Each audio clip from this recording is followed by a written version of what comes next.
High বন্ধুরা, চলে এলাম নতুন একটি ভিডিও নিয়ে। দেখতেই পাচ্ছি আমি সকাল সকাল রেডি হয়ে নিয়েছি, কারণ আজ আমার বাপের বাড়িতে আছে সত্যনারায়ণ পুজো আমার আর আমার হাজব্যান্ডের নামে। সব ফল ফুল সব গোছানো হয়ে গেছে আর ঠাকুরমশাইও চলে এসেছেন। এরপর আমি আরও দুজন মিলে বসেও পড়বো সিন্নি প্রসাদ বানাতে। দেখতেই পাচ্ছ ও রেডি হয়ে নিয়েছে। এরপর আমি আরও দুজনেই বসে পড়েছি সিন্নি প্রসাদ বানানোর জন্য।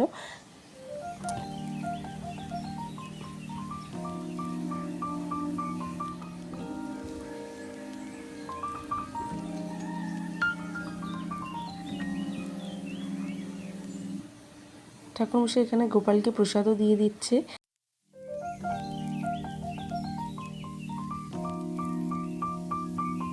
ঠাকুরমশাই ঠাকুরের সামনেটা খুব ভালো করে গুছিয়ে নিচ্ছে।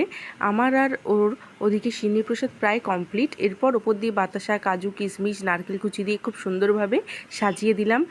আজকে কিন্তু দোল পূর্ণিমা, সবাইকে দোল পূর্ণিমার অনেক অনেক শুভেচ্ছা ও শুভকামনা রইল। নেক্সট পার্ট দেখার জন্য লাইক, কমেন্ট, শেয়ার এবং ফলো করে পাশে থেকো। Thank you.